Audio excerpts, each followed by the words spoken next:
nanti dengan anak-anak melakukan kebaikan kepada kita. Itu adalah janji daripada Allah Subhanahu wa taala untuk kita pada malam ini memfokuskan benar-benar sesungguhnya kebaikan terhadap orang yang sangat berjasa pada kita perlu diutamakan. Ya. Ada seorang hamba Allah, tuan-tuan.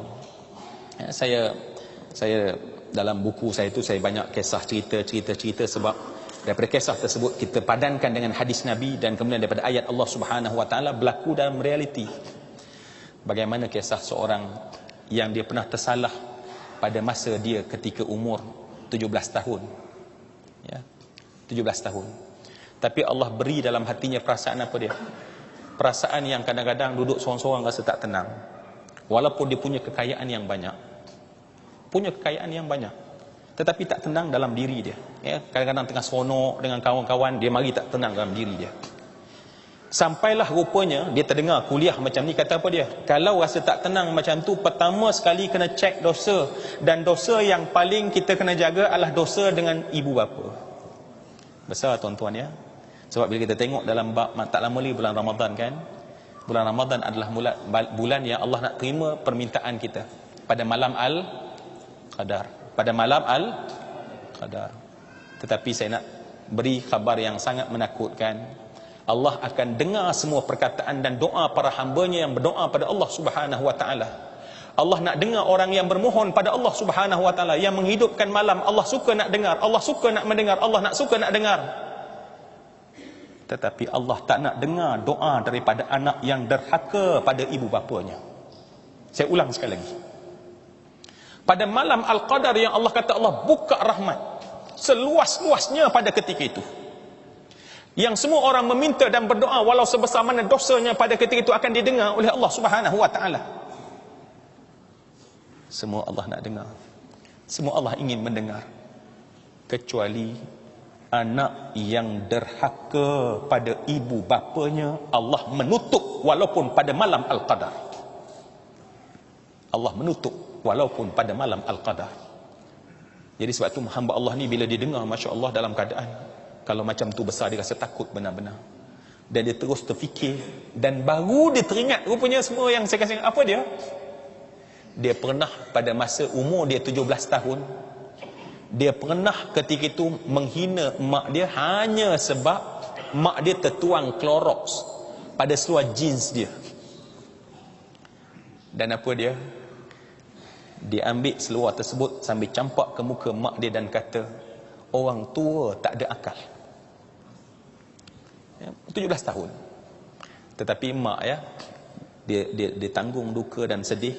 Tetapi kemudian masa mungkin merawat dia. Masa umur dia 50 tahun. Daripada 17 tahun sampai umur dia 15 tahun. Tapi perasaan tak senang, tak sedap ada dalam hati dia. Sampailah akhirnya Allah buka mungkin kepada dia. Dan dia terus pulang ke kampung pada ketika itu.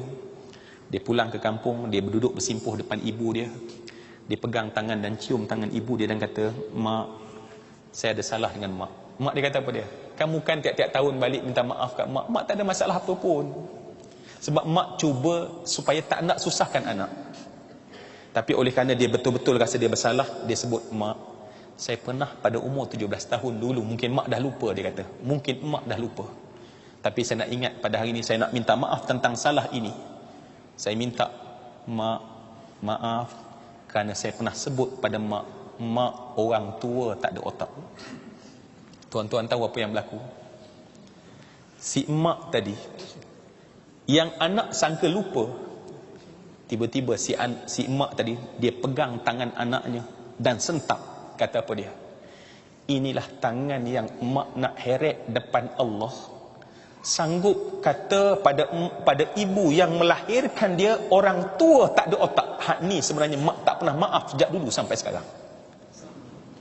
Rupanya tuan-tuan, dalam kita minta maaf, yang secara umum ada benda yang khusus yang kita kena khusus. Dan bila disebut perkara tersebut, mak dia kata apa? Mak dah memang tak nak maafkan kamu kesalahan ini. Mak reda, dia kata kalau mak mati, mak simpan benda ni sampai mak dikuburkan bersama dengan perasaan ini, dia kata. Saya nak ringkas tuan-tuan, Dia rasa dunia ni berat, dan patutlah selama ni dalam hati tak pernah puas, ya, semayang tak berapa khusyuk dan segala macam. Dan pada saat itulah semua yang saya kasihan, dia mohon maaf, ya, dia ringkaskan kisah, ya, panjang kisah dia tu. Dan kemudian akhirnya pada satu subuh tu, mak dia peluk sambil mak dia menangis. Mak dia kata pada dia, kalaulah tidak mak lihat kamu benar-benar minta maaf, mak dah berniat tak maafkan kamu sampai bila-bila. Dan hari ini mak maafkan semua salah kamu. Tuan-tuan, dia kata apa dia? Ni pengalaman dia kata. Bila mak dia sebut macam tu, lapang selapang-lapangnya, damai sedamai-damainya, tenang setenang-tenangnya. Dan perasaan dia ni tak pernah rasa sejak daripada 17 tahun dahulu, dia rasa. Dia kata. Dan dia kata, mungkin sampai menjelang untuk kita berfikir ini, saya tak cerita tadi dia ada 2 anak. Dan anak dia membesar belasan tahun, tapi anak tak pernah nak makan dengan dia. Anak tak pernah nak duduk sekali dengan dia. Jangan harap nak tanya khabar tentang ayah. Dan pada saat itu, tuan-tuan, bila dia balik daripada kampung selepas minta maaf daripada ayah, dia keluar daripada pintu. Dia kata apa dia? Dia keluar daripada pintu kereta dia. Kedua orang anak meluru, pegang tangan, cium tangan, dan kemudian sebut satu perkataan yang dia tak pernah sangka dia akan dengar daripada anak dia. Apa dia? Ayah, kami minta maaf salah kami pada ayah. Ayah, kami minta maaf semua salah kami pada ayah. Kami sayang pada ayah. Dia peluk anak, dia kata, dia sambil mendongak ke atas. Benar rupanya kata Nabi, kamu buat baik dengan ibu ayah kamu, Allah ubah anak supaya jadi baik pada kamu. Yang selama ni rupanya kita jauh dengan mak dan ayah, ada salah dengan mereka, dan anak jadi buat masalah pada kita.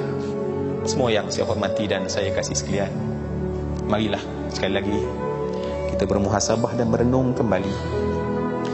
Satu soalan mudah yang kita kena jawab. Tanya setiap hari, adakah sebenarnya aku ini anak soleh? Adakah aku ini anak soleh? Adakah aku ini anak soleh? Dan saya nak tolong jawab jawapan. Nabi pernah cerita tentang orang yang berdarah tangan dan kaki. Nabi kata, kamu belum layak jadi anak soleh. Wahai kita, adakah kita telah layak jadi anak soleh yang sebenar-benarnya? Kerana lawan bagi soleh adalah derhaka. Lawan bagi soleh adalah derhaka. Ya Allah, janganlah kami Engkau golongkan dalam sebagai golongan anak-anak yang derhaka, yang Engkau murkai dan benci dan tidak mau mendengar daripada kami akan doa dan permohonan kami. Mohon maaf daripada saya. Semoga perbincangan ringkas kita pada malam ini hanya sekadar untuk kita melihat